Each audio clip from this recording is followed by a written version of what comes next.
Well, good afternoon, everyone. My clock is reading 2 o'clock, so we will go ahead and get today's issue of the current webinar series going. So my name is John McMain. I am joining you today from South Dakota State University, and I'll be your moderator. I am not the usual moderator. Usually Rebecca Power, the director of the North Central Region Water Network, has this role, but I am filling in today. So since some of you may be new to the North Central Region Water Network, we are an extension-led collaboration among land-grant universities and many partners in 12 upper Midwestern states. And the current is what we call a speed networking webinar series. And so the primary purpose of this is to give a little snapshot of some pretty interesting research and activity that's going on a certain topic and connect audience members and participants to researchers who are working in this area. And so today's topic, as all of you know, is big data and water resource management. And so big data, it's not just a buzzword or a buzz phrase that you throw into a proposal to increase your chances of winning. No, it enables us to make connections and understand systems in ways that we never have been able to before. And so in today's episode of The Current, we'll hear some of the latest research from across the region and even outside of the North Central region on the connection between big data and water resources management. Before we introduce our speakers, a few notes to participants about the way these sessions work. So at the end of the 3 presentations, we will have a question and answer session. And so during the presentations, feel free to submit your questions for presenters via the chat box. And the chat box is accessible via the purple Collaborate panel in the lower right corner of the webinar screen. And there will be a dedicated question and answer session following the last presentation, but feel free to submit those in the chat box as we go. If you need to, a phone-in option can be accessed by opening the session menu in the upper left area of the webinar screen and selecting Use Your Phone for Audio. This session will be recorded and available at northcentralwater.org and learn.extension.org. So, without further ado, I will go ahead and introduce the 3 speakers and then move on to our first presentation. So Natalie Nelson is a faculty member at North Carolina State University and does a lot related to modeling big data and water resources. Reed Christensen is a faculty member at University of Illinois Urbana-Champaign and also works with this, and we'll be looking more on the side of conservation practices, big data. And then Jill Dinas is a postdoctoral scholar at Stanford University and will be looking at irrigation related big data and water resources.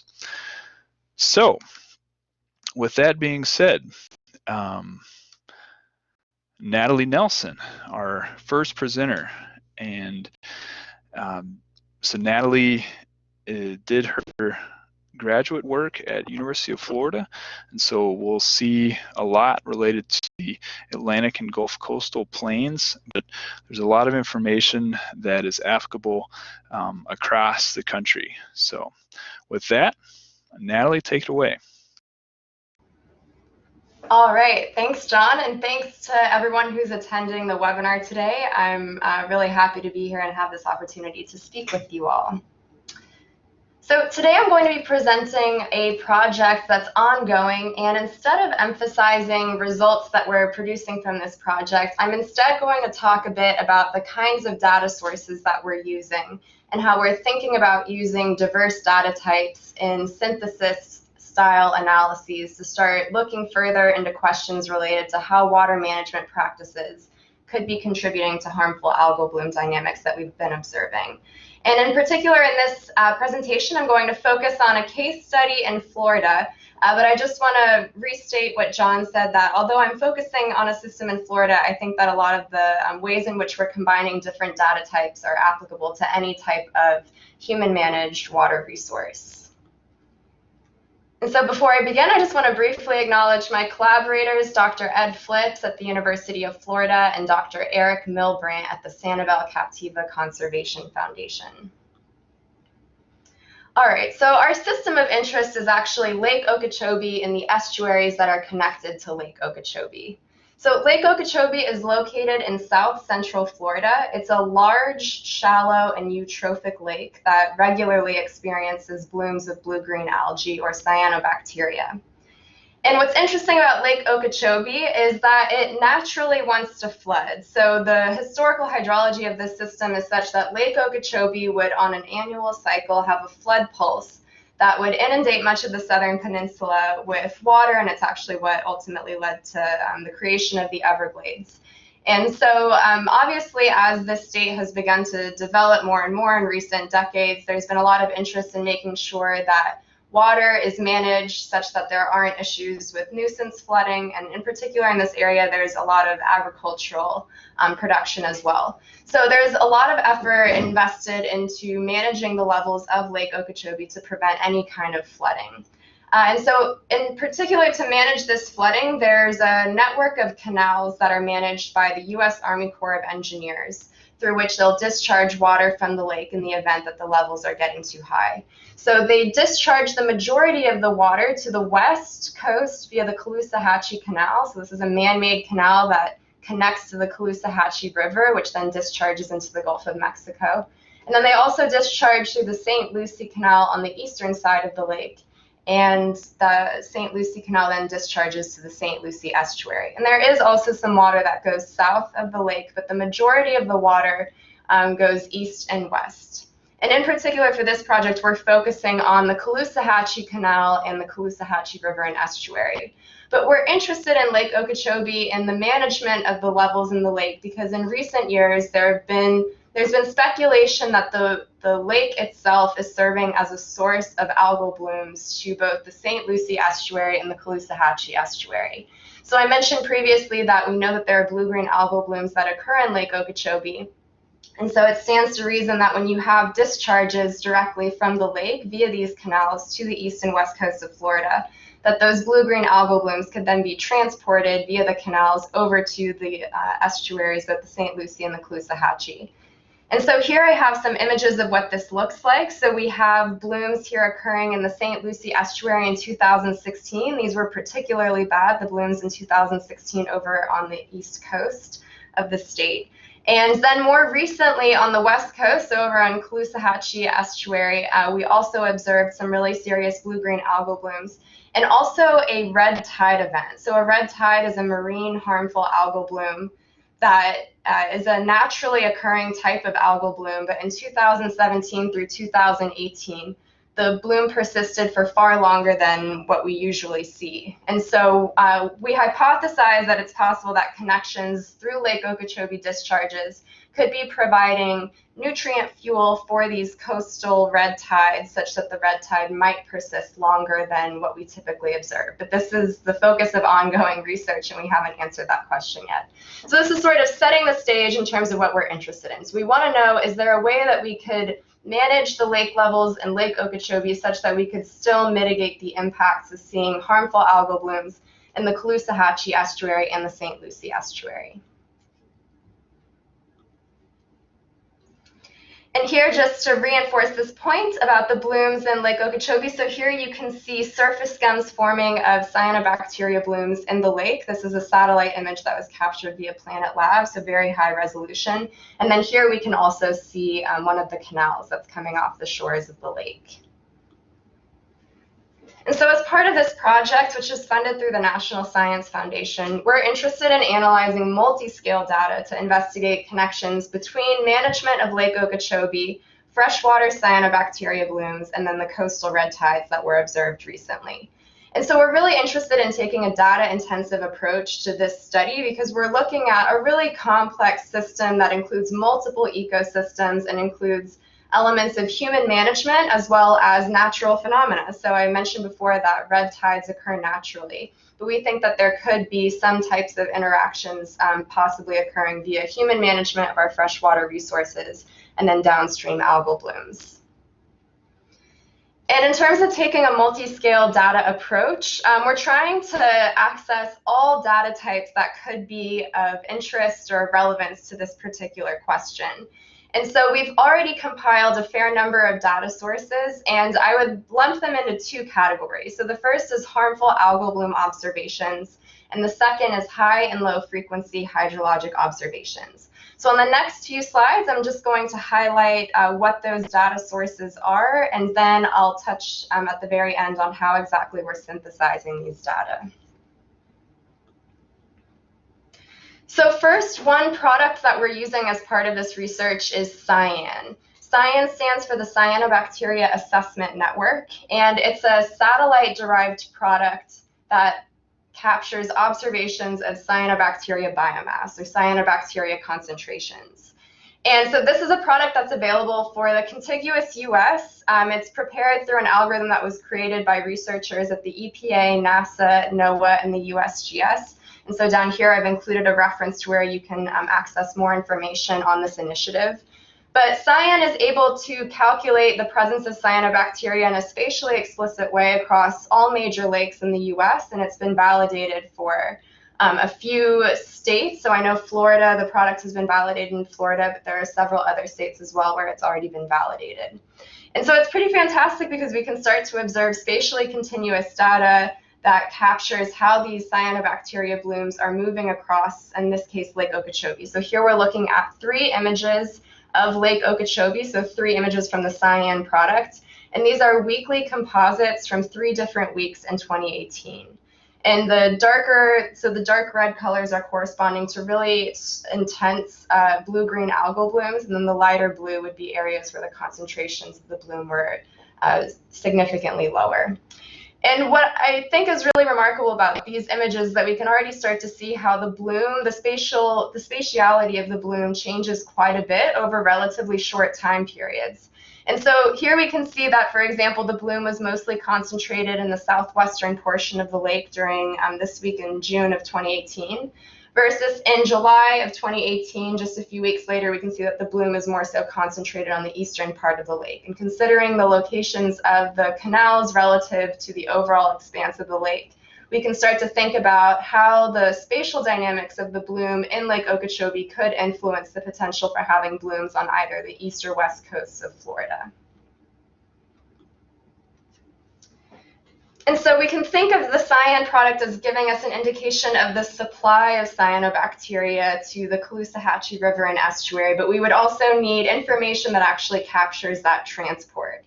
So here we have USGS data that we're using in this project, and the USGS stations are located, one is located just at the start of the canal right by Lake Okeechobee, and then the second site is located at the downstream terminus of the canal where it connects with the Caloosahatchee River.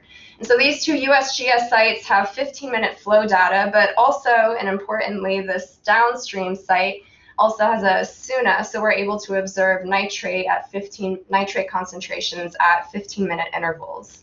And so through this information, we can capture not only the transport of cyanobacteria from the lake to the Caloosahatchee River, but we can also start to understand the nutrient loading dynamics that are occurring as well, specifically the nitrogen loading dynamics. And I wanted to quickly give a plug for the data retrieval package that's created through the USGS. So for those of you who are interested in working more in the space of data-intensive research and with flow data, this data retrieval package created by the USGS makes these data really accessible, and they have really excellent tutorials to help with the use of the functions in that package. We're also taking advantage of a unique monitoring network that is created by the Sanibel Captiva Conservation Foundation. So the Sanibel Captiva Conservation Foundation is one of our partners on this project, and they've instituted a continuous monitoring network at all of these sites where you see the blue markers. And at these sites, we're actually able to observe chlorophyll A, which is a proxy measure of cyanobacteria, the amount of algae in the water. And so through these sites, we can also observe how exactly blooms are transported through the system. In this case, the data are logged hourly. And lastly, although we do have this fairly rich data set that includes many, many observations, so we're definitely working in the territory of big data, there's still information that we lack from this continuous monitoring. And so we've also been complementing these continuous data with our own in situ field sampling to start to capture higher resolution information related to the phytoplankton community composition. So we're going down to the species level to understand what kinds of cyanobacteria species we're observing at these different sites. And then we're also capturing water chemistry so that we can look at the full profile of nutrients as opposed to only nitrate. And so in terms of thinking about this as a big data project, we're coupling then remotely sensed information via satellite imagery that captures the supply of cyanobacteria in Lake Okeechobee. We can then connect the supply of cyanobacteria observation, we can connect this supply of cyanobacteria to the transport of the bloom throughout the system using high-frequency USGS flow monitoring data, as well as understand to what extent there are nitrates that are being loaded into the downstream estuary, thanks to their SUNA data collected along the canal. And then we're also supplementing this with continuously monitored chlorophyll A data, such that we can really get a big view of what exactly is happening here in terms of the harmful algal bloom dynamics in relation to freshwater management. And then lastly, we need to supplement this information, though, such that we really understand what exactly the phytoplankton species are and that we can invest resources in collecting data that provides us with a higher level of detail that's needed to really start answering some of these management questions. And then our hope is that we can combine all of this information, and then using these time series analysis kinds of approaches, we can produce management relevant insight on the effects of water management on harmful algal blooms. So thank you. If you have any questions, I'm happy to take them during the Q&A session. And back to you, John. Great. Well, thank you so much, Natalie. And Natalie does have some supplementary slides that, in case any questions come up, those can be referenced. So next up, we have Reed Christensen. He is as you can read on the slide, a research assistant professor at University of Illinois, Urbana-Champaign. One thing that Reed and I both share in common is we both did our PhDs at Oklahoma State University. So go Pokes. We'll just let you jump right in, Reed. Thanks for the intro, and yes, go Pokes. So Natalie, thanks for noting that being able to use or being able to stitch together disparate data sets or data sets from different sources intending to maybe measure something different can really be used together to inform decision making moving forward. So thank you for that, and I'm going to kind of try to continue on with that theme, talking about comparing data sources for water quality practice implementation. More specifically, we're looking at the Mississippi River Basin, and then zooming into the 12 hypoxia task force states. And then I'll really only be talking about Indiana and cover crops in Indiana. So we're really zooming in from the total potential conservation practice implementation theme to something very specific. We're looking at Indiana because Indiana is one of the pilot states for the project, and Walton Family Foundation funded that project, and a huge shout out to the Sarah 46 group, the group of land grant universities working with and helping support the hypoxia task force. A number of them were involved with this project. So a little bit of background.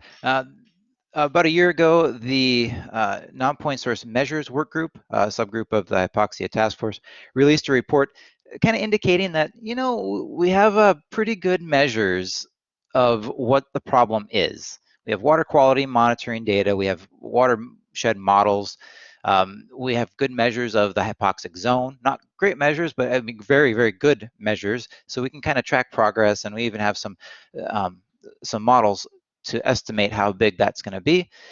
but we're really lacking on what we're doing on the landscape to solve the problem. And that's kind of where this project comes in, thinking about being able to track progress through conservation practice implementation on the ground was a bit of a gap. And that's what we're trying to fill here. That's the larger project, and through that, we're looking at different data sets, seeing what could potentially be viable for inclusion and common among all of the 12 hypoxia task force states to look at progress and be able to track progress over time. The first data set we're going to talk about, I'm going to just call federal program data. And these are information on contracts through the Environmental Quality Incentive Program, the Conservation Stewardship Program, and EPA's 319 program. So these are common data in that every state in the hypoxia task force has this information that they can look at and use in kind of to determine the progress they're making on this front. I'm only talking about cover crops, so this is a much smaller set of data than all of the conservation practices, but this is really nice because we can see a trend. We see that as time moves forward, we tend to be including more and more, putting more and more cover crops down on the ground through these programs. And this is hopefully a set of information that will be available also for the foreseeable future, meaning that we can rely on it. It's going to be there. It's a stable and persistent data source that can be tapped into time and time again. The next one we're going to be talking about, and real quick, after much consideration, I kind of look at this data set as we know this isn't the full story. I mean, Indiana has more than 200,000 acres of cover crops, but I kind of look at this as almost gauging the level of interest in cover crops over time. And I'm not sure if that's a fair assessment, but thinking about that kind of hard, that might be a good way to use this data source moving forward. The next data source is from the Conservation Technology Innovation Center, or CTIC. They've relatively recently released results from their OPTIS tool, and that is Operational Tillage Information System, which is able to measure cover crops through analysis of satellite imagery. So and this is kind of giving us this overall picture of what is happening on the cover crop front within the state of Indiana.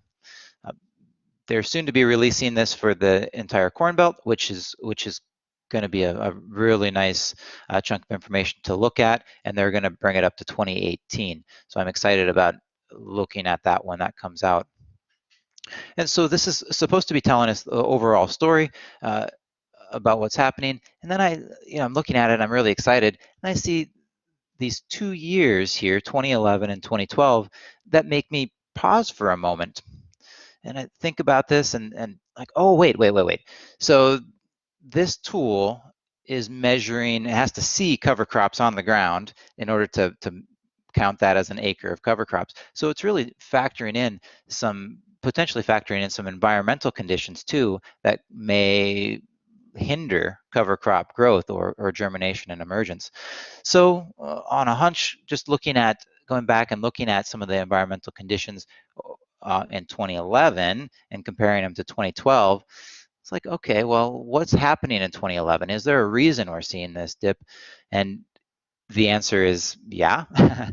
So we didn't get excessive rain in 2011, but the timing of that rainfall was pretty poor. So that the blue line on the bottom there is 2011, and we got quite a bit of rain here at the later part of September, and actually delayed harvest about 3 weeks or so.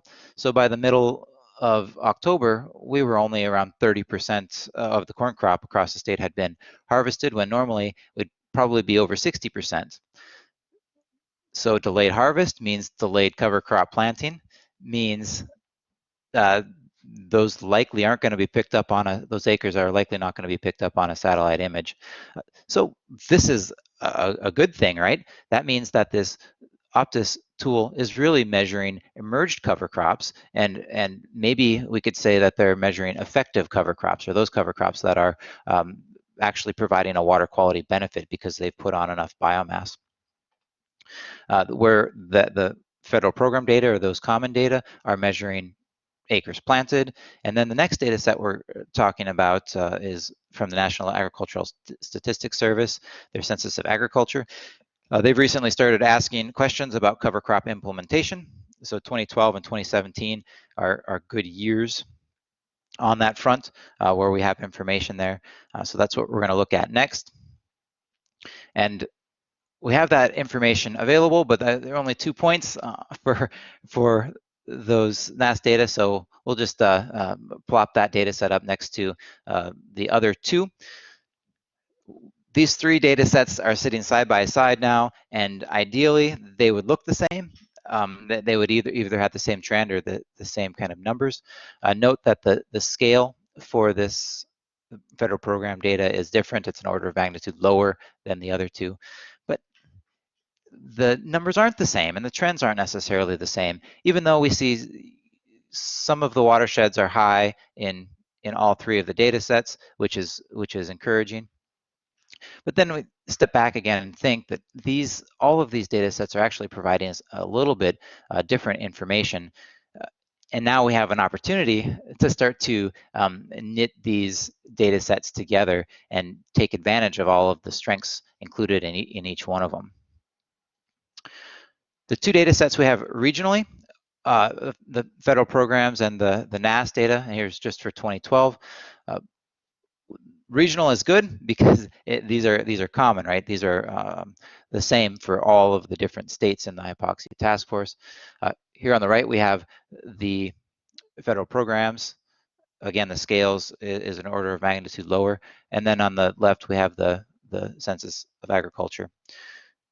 We do see a concentration right over Indiana of cover crop acreages in those watersheds, which really overlaps well with what we see through those federal programs. So that's really is encouraging. We do see some additional hotspots through federal programs that aren't necessarily mirrored, but there may be a delay in implementation or adoption in certain watersheds. If we fast forward to 2017, when the next data set for NAS is available, we see a nice intensification across the Iowa, Illinois, Indiana, and Ohio of increasing cover crop acreages. And we also see a couple of watersheds straddling Missouri and Arkansas increasing in adoption or increasing in acreage down there too. The next step is to maybe start to try to develop some relationships and actually tie these data sets together. Here's my first cut as of, I guess, yesterday. Yeah, maybe there's a positive correlation, but that's maybe all you could say between federal programs on the x-axis and those NAS surveys on the y-axis, 2012 and 2017. So we have an opportunity here to really grow and develop these particular data sets. The last thing, I'm going to leave you with one question here. This has been on my mind for a while, but when has adoption of a given conservation practice been achieved? And not by an individual, but when has it been fully integrated into our culture? And with that, I'm going to say I'm done. All right, well, thanks so much, Reed. So moving from kind of the HABs look to conservation practices to now Jill Dinas, we'll cover more of irrigation look, and she's a postdoctoral scholar at Stanford University. So take it away, Jill. Great, thank you, John. Today I'm going to be talking about informing groundwater management with satellite data, specifically looking at tracking how irrigation changes across the Ogallala or High Plains Aquifer since the mid-1980s. So diving straight into the study system, The Ogallala Aquifer, which is a primary component of the High Plains Aquifer, covers about 27% of U.S. agricultural land, and it's located in the central United States, indicated in blue on the U.S. inset map there. It produces about $7.5 billion in agricultural net income each year, which includes producing 40% of U.S. beef. In aggregate, across the region, irrigation approximately doubles crop yields, and so the aquifer water is a really valuable resource to the agricultural economy in this area. But in many places, it's being used faster than it's naturally recharged. So here in this map on the left, I'm showing changes in groundwater level since aquifer development in the 1950s. And everything in red are regions that have falling water levels, and you can see some real hot spots, particularly in the central and southern high plains. And so if you do the math and you translate these changing groundwater levels into actual water volumes, it turns out that the aquifers lost a volume of water that's approximately equivalent to 80% of Lake Erie since 1950. So there's a lot of water in the system, and there's also water that has been lost. And so for me, at least, this raises questions about how has irrigation changed in space and time, both as the aquifer has been developed for irrigation and also as the aquifer has been depleted. And ultimately, can we achieve sustainable agricultural water use in this region, both for the agricultural economy as well as for water resources? And if so, where and how? Crop and hydrology models are great tools for answering these questions.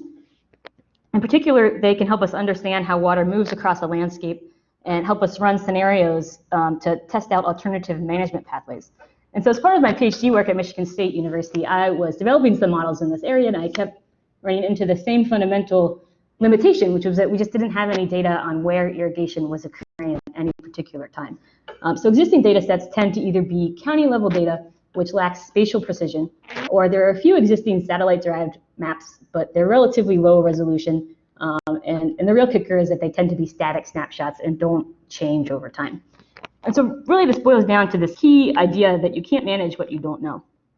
And so what I ended up doing for a large part of my PhD was developing these annual irrigation maps from satellite data.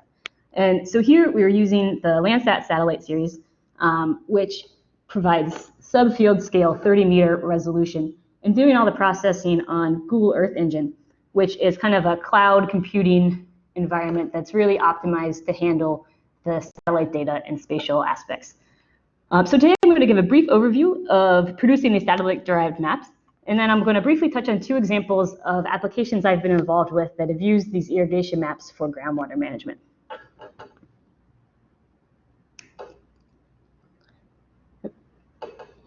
Okay, so what does irrigation look like? What are we trying to pick up? On the left, I've showed a couple pictures of what irrigation looks like on the ground. If you were using your eyes, obviously limited to the visible wavelengths. And so when you use a satellite, two main things change. First, you only have a top-down view, but second, you gain the use of more of the electromagnetic spectrum, particularly in the near-infrared and shortwave infrared. And so here I'm showing a true color image, satellite image of some center pivot circles in the southern high plains, alongside some false color images that are using some of these near-infrared bands. And so this is the information and the features that can help us classify irrigation across the landscape. So as I mentioned before, I'm doing this workflow on Google Earth Engine, which makes it relatively easy to work with what I like the term inconveniently large data. On the left here, I'm showing the 50 Landsat scene tiles that overlay the study region. And for these 34 years, we have over 42,000 different scenes. And so I'm pretty sure it's the back of the envelope calculation just to translate into something like 35 terabytes of data. So it's not impossible to work with on your local systems or servers, but it's much nicer to keep it on the cloud, both from a cost standpoint as well as just from practicality. And so what we can do in Earth Engine is take all of the scenes available for any 1 year, apply some cloud masking and filtering algorithms to it to clean it up, and then derive kind of an annual composite of different things that we're interested in, such as the maximum greenness that was observed in that year. And so then we combine that with environmental covariables, which are also already stored in Google Earth Engine, and so really easy to integrate into your workflow.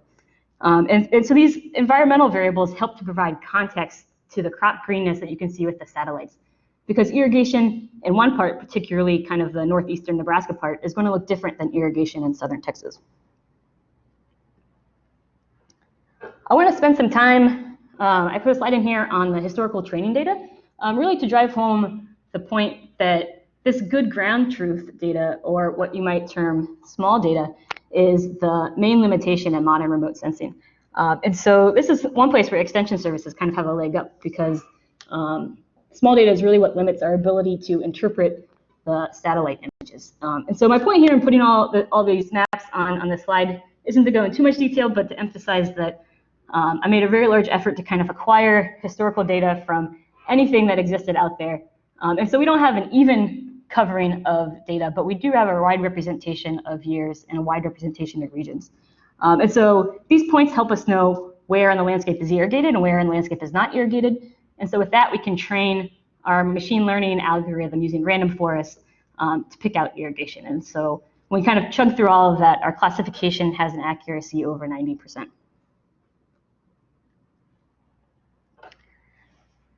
So here's kind of a synthesis of our results. So the output of this workflow is 34 years of annual irrigation maps.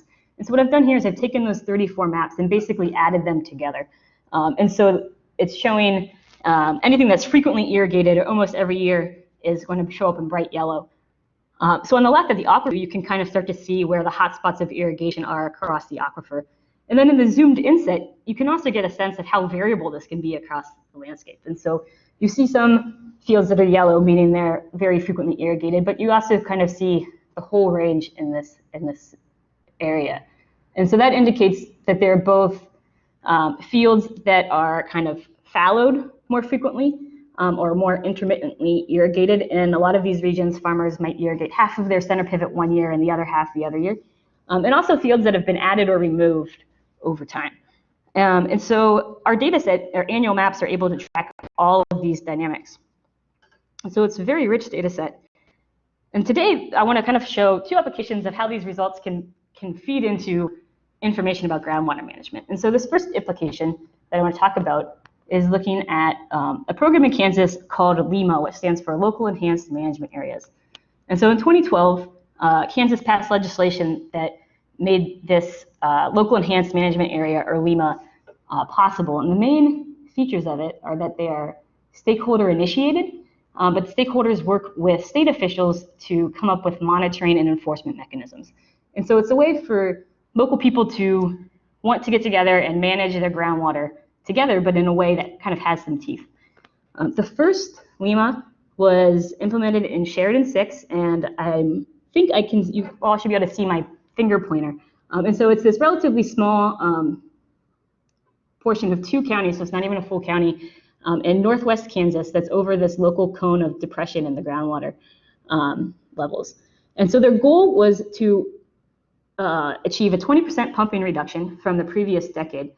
And these LEMA cycles operate on 5-year cycles. And so after the end of the first cycle, the farmers in this area voted to renew it for another 5 years. And also in 2018, an additional LEMA is coming online for the full groundwater management district, as well as some other places across Kansas. And so it's a system that showed a lot of promise. And what we wanted to ask was, how are farmers adapting to these restrictions? And what are the impacts to crop yields and farmer profits, kind of bottom line effects? And so kind of emphasizing this theme that both Natalie and Reed have talked about, we can learn a lot when we combine data from different sources, as well particularly with process-based models like crop models, to answer some of these policy relevant questions. And so here I'm combining the annual irrigation maps with maps that the USDA produces of annual cropland data layers, where different crops are grown each year, as well as data from the Kansas Geological Survey on well-specific pumping data. And so with this information, we can set up crop models to kind of recreate what's happening within this LEMA. And so I'm running a different crop model for each 30-meter grid cell in this region based on the environmental covariables. And also from our irrigation maps, we know what they grew and whether or not they irrigated it every single year. And so the goal with the crop models is to kind of see what the estimated yields would be under different irrigation water regimes to understand the yield changes and how that affects the water balance. So a brief summary of results here, kind of some previous and ongoing results, is that farmers exceeded their water reduction targets, and they're also able to do this while they were able to maintain irrigated area. They made those changes by changes in irrigation efficiency, as well as a little bit of crop mix change, growing a little more sorghum, a little less corn. It's also promising for economic sustainability. So while we did see some yield penalties, those were offset by cost savings by having to use less energy to run their groundwater pumps, by pumping less water. And then hydrologically, it looks like an improvement, but you do lose some water gain, because if you're overwatering less, some of that overwatering kind of filters back into the system, and so you're not actually saving water there. Very briefly, the second application is looking and focusing on irrigation technology change. And this part is really led by my collaborators at Michigan State, Ha-Young Lee, who's an economist, and Anthony Kendall, who's a hydrologist. And the basic idea here is that with the irrigation maps, you can see in space, this is 3 different time snapshots of the same region. You can see how the shape of irrigation fields is changing. And that is coinciding with ongoing technological development with irrigation tools. And so we're interested in 2 primary questions here. 1, how does technology adoption spread on the landscape? And 2, how do these changes affect water resources? So with that, I'd like to thank all of my collaborators, and I look forward to further discussion in the discussion period. Thank you.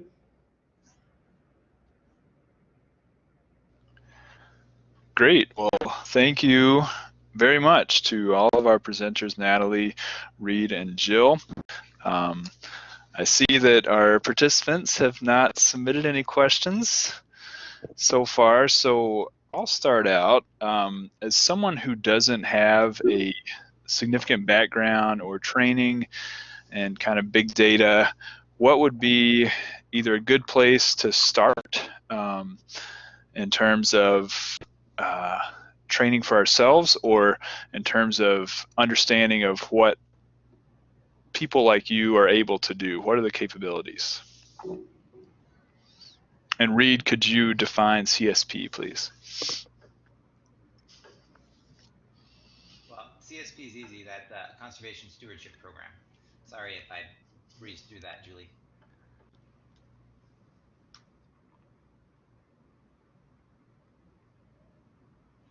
John, I'll take a brief crack about some good training resources.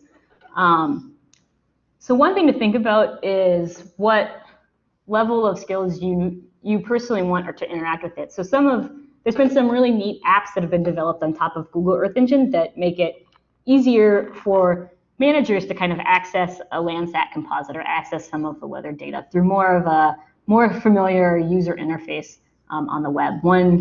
One that I think is great is called climateengine.com or .org.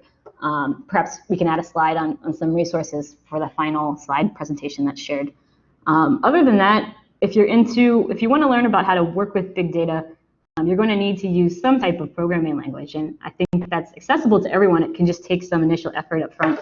And like the software carpentry and data carpentry give great workshops around the country that are good ways to start diving into it. And there's also a lot of online MOOCs, so massive online open courses that can help with some of the introductory data science aspects.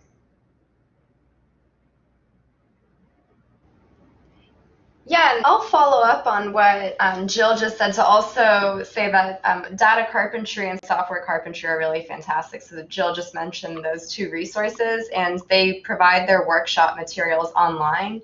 So I actually use those workshop materials when I'm teaching undergraduate and graduate students here at NC State. But you can also just follow along directly based on those online resources, and they do a really nice job of getting people off the ground quickly in terms of teaching you what you really need in terms of the practical skills.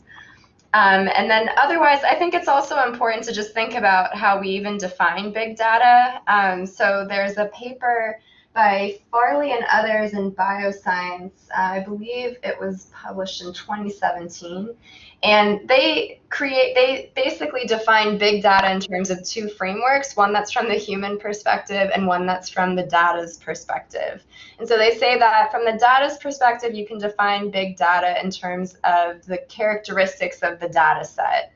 And the characteristics that they propose are the 4 V's. So this is volume, velocity, variety, and veracity. So if your data set has one or more of these characteristics, then you can argue that you're working with a big data set. But they also argue in this paper that you can think of big data from the human's perspective in terms of a data set could be thought of as big if it exceeds one's capacity to work with those data using traditional methods in their discipline. So I like that type of framework because it indicates that how you think of big data is going to vary based on what discipline you come from and what's considered the norm. And so I think in terms of getting training and just thinking about what you can do with big data is going to be around for a while, and it's going to be a process of lifelong learning, I think, for anyone who's interested in being involved in this area. So I would say that gaining any skills in, just like Jill said, in programming and understanding a bit about how data are stored on different systems is really beneficial.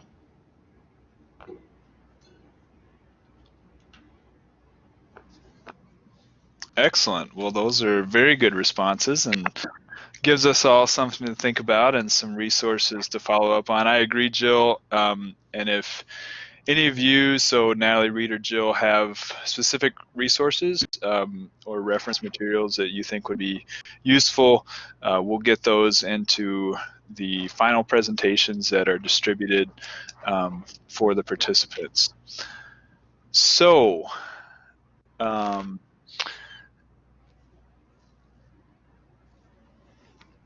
just reading the current. So here's a question regarding NAS surveys to ground truth CDL. Is anyone aware of NRCS working with NASA or other RS data provider or generators to ground truth conservation practice installations based on EQIP or CSP contracts? Excellent question. Reed, you want to take a hack at that? I probably won't give a very good answer. So I don't know. I don't know the answer to that question, but I will say that one of those data sets I mentioned, the Optus data set, they are actually using their tillage transect survey to provide ground truthing for that. Yeah, but that's all I can give you. Thanks, Ben. Okay, and previous comment, contact Peter if there is interest in that topic. So another question that I had was, would you say that most of the useful data is available through public sources? Or, like, I know, Natalie, in your case, it seemed like, I didn't write it down, but it was a non-governmental organization or nonprofit that you were using for some pretty good data source. So do you find that typically most of the data that you need is available, or is there a lot of kind of filling in the gaps?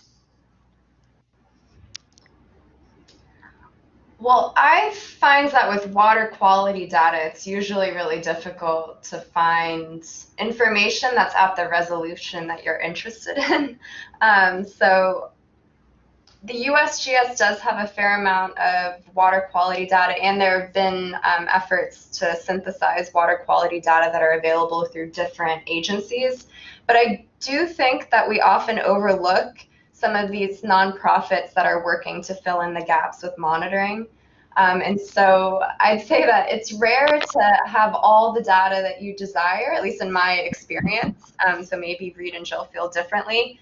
But there are quite a few data sources out there, and it just seems like more are coming on board every day. I think I in general as well, and for us, we're often interested in creating these remote sensing products to inform kind of our synthesis of questions for agricultural sustainability on the landscape. And so I mentioned, like, small data is what makes my world go around. And often that data is not publicly available because we really need it to be location specific, and so you often get into data privacy concerns there. So if there was a data set out there on the locations of a place everyone did tillage or did irrigation or something like that, a lot of times this data aren't public at the level of location specificity, and for good reasons.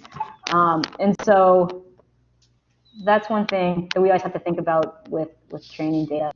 Other than that, I always want more data, but especially working in the United States, we have a great set of publicly available data.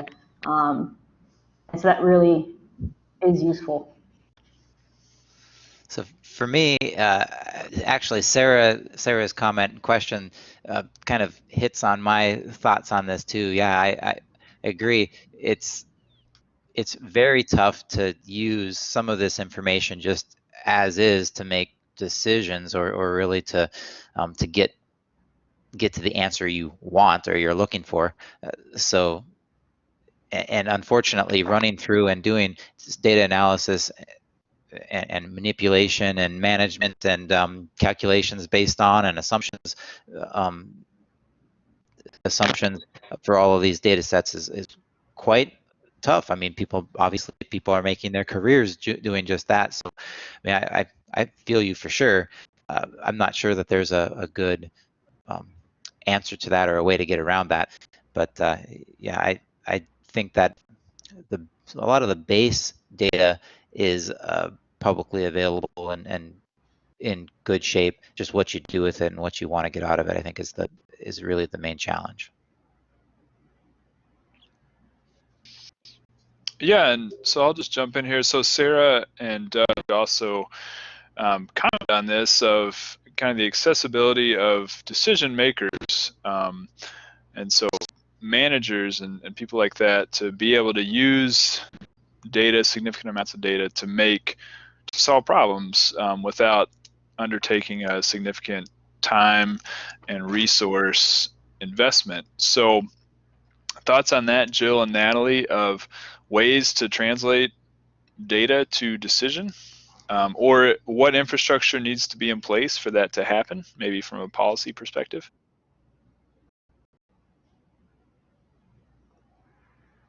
I think in some ways it's going to be hard to get away from that fundamental challenge that Sarah raised, in that it takes a lot of time to access, prepare, and use big data, particularly to do it well. So sometimes you can do it quickly, but you can be prone to large errors as your data gets larger also. I think one thing that is promising are continued partnerships with academic labs and things like that. My work on the LIMA program was done with the Kansas Geological Survey, and so some of that eases kind of the transition and communication of information.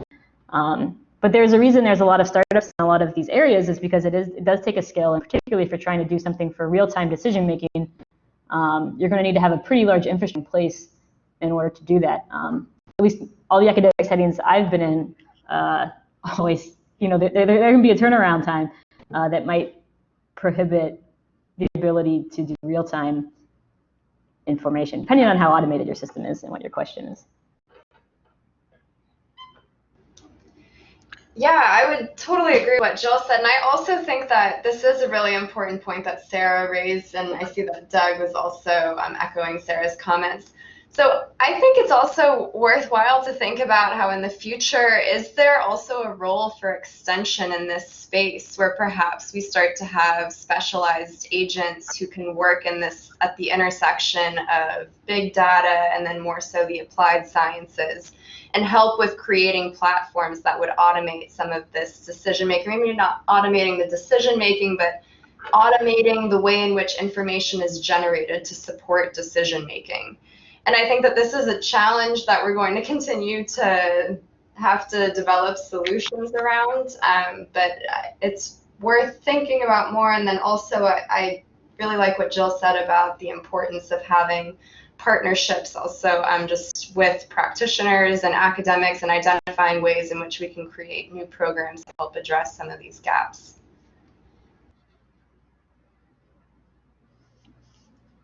Reed, did you want to add any more to that, or you kind of already spoke to the issue?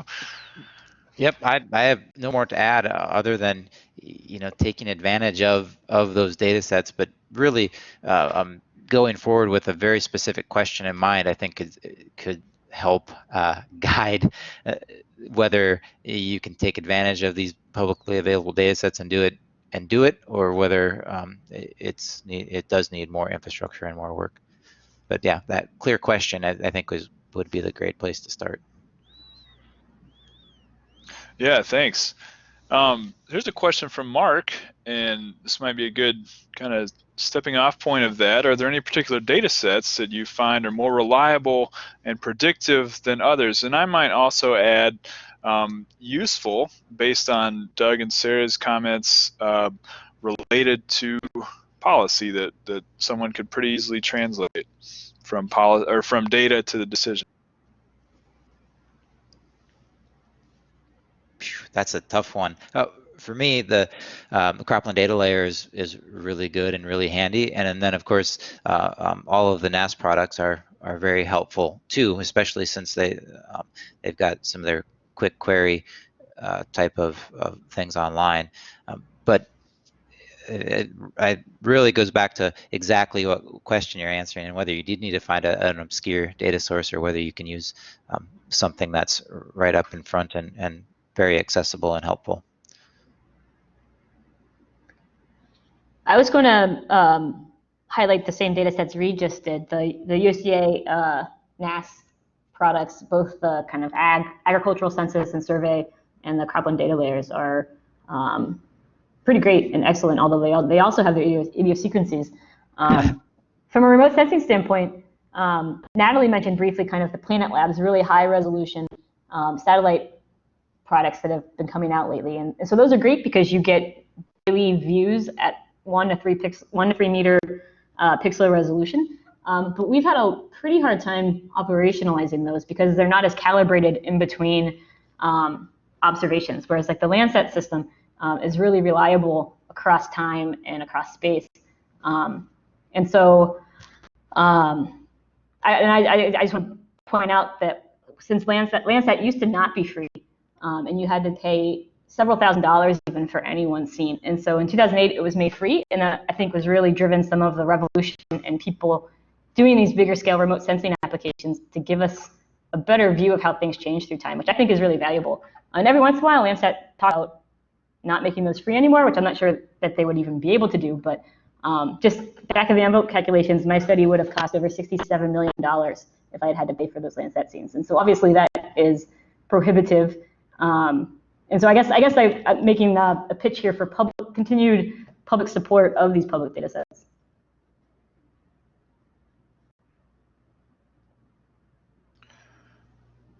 And Natalie, any quick ones?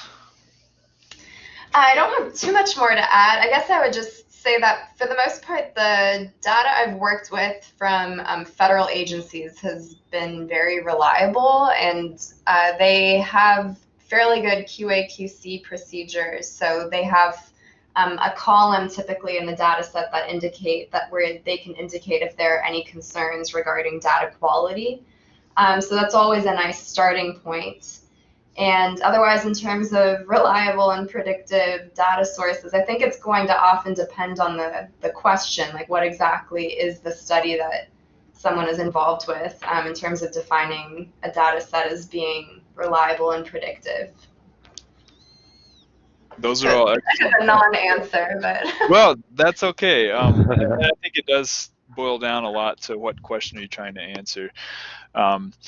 And it is a good comment by Peter that an actual feedback loop between management and decision making is critical. And I'd say one of the challenges in that is just the time that all of these processes take. And so even if you do have a feedback loop in place, each process takes time, and it's a human process. So there's turnover, there's changes, and so that's, I think, one of the challenges that may be outside of our capabilities with data.